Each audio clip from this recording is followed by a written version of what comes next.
समस्त को नमस्कार। एक बड़ अपडेट आसी जाइए जहाँकि रहा ओ triple S C RI ARI SFS अमीन आउ रहा सुपरवाइजर जो प्रिलिमिनरी एग्जामिनेशन होता तार आंसर की आफ्टर 7 डे पर आंसर की आसी जाइए आपण मैंने देखी ने जमी देखुं ये आपण मान आप्लिकेसन नंबर क्लिक करेंगे ता सांगे आपंकर डेट ऑफ बर्थ जो सिक्वेन्स दिखाई डेट तापर रहा मंथ तापर रहा ईयर जमी एग्जांपल भी दिखाई से भाई क्लिक कलापर आपण मैंने आपणकर रेस्पॉन्स की को डाउनलोड करेंगे। रेस्पॉन्स की डाउनलोड कोड करेंगे आप जानी था आपको कही रखुच्छी।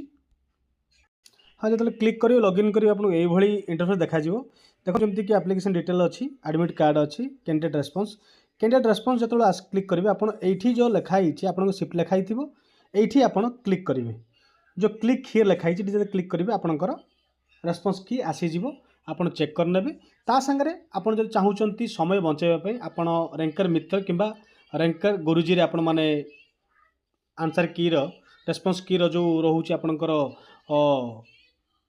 लिंक आईडी को कॉपी करी आपण माने सेठी पेस्ट करी चेक करि परिबे। जदि आपण माने अधिक जानबा चाहउचंती आपण माने कमेंट करि परिबे। आउ सेठी जो दउची मार्क गोटे क्वेश्चन को 2 मार्क हिसाब रे दउची आपण माने सेटा को कोन करिवे ना 0.33 माइनस करिके आपण टोटल मार्क रो माइनस कर दे परिबे। सेठी केवल देखाइबो आपणकर राइट आंसर आउ रॉन्ग आंसर आउ केते मार्क रोची आज पर मार्किंग 2 हिसाब रे किंतु आपण माने सेटा कैलकुलेशन करिवे आज पर मार्किंग 1 आउ माइनस मार्किंग करिवे 0.33। ठीक अछि ए अपडेट आ जदि किछि भी डाउट होउछ आपण माने कमेंट रे जणाइबे। समस्त को all the best. I hope समस्त एग्जाम भलो होइथिबो। धन्यवाद।